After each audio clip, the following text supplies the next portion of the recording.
வணக்கம் நிக்கிதா. ஆவடி ராமலிங்கபுரம் 1வது தெருவைச் சேர்ந்தவர் ராஜ்குமார், 40 வயது.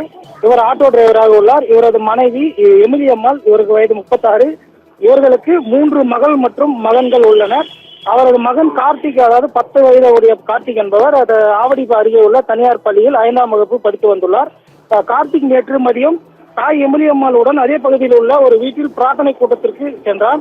எமிலி அம்மாள் கூட்டத்தில் கலந்து கொண்டிருக்க கார்த்திக் சிறுவர்களுடன் விளையாடிக் கொண்டிருந்தார். அப்போது அங்கிலுள்ள தென்னை மரத்தில் காத்தாடி ஒன்று மாட்டிக் கொண்டிருந்தது. அதை எடுப்பதற்காக கார்த்திக் 2வது மாடிக்கு சென்று மரத்தில் சிக்கியிருந்த காத்தாடியை எடுக்க தென்னை மட்டையில் கால் வைத்த போது திடீரென தவறி கீழே விழுந்துள்ளார். எமிலி அம்மாள் தலையில் பலத்த காயம் ஏற்பட்ட கார்த்தியை மீட்டு கீழ்ப்பாக்கம் அரசு மருத்துவமனையில் சிகிச்சைக்காக சேர்த்தனர். இந்நிலையில் இன்று காலை பார்த்தோம்னால் கார்த்திக் சிகிச்சை பலனின்றி விழுந்துள்ளார். இது சம்பந்தமாக ஆவடி போலீசார் கார்த்திக் உடலை கைப்பற்றி பிரேத பரிசோதனைக்காக அனுப்பி வைத்துள்ளனர். குறிப்பாக காத்தாடியை எடுக்க சென்ற போது சிறுவன் தென்னை மட்டையில் கால் தவறி கீழே விழுந்து உயிரிழந்த சம்பவம் அப்பகுதியில் சோகத்தை ஏற்படுத்தியுள்ளது. நிக்கிதா.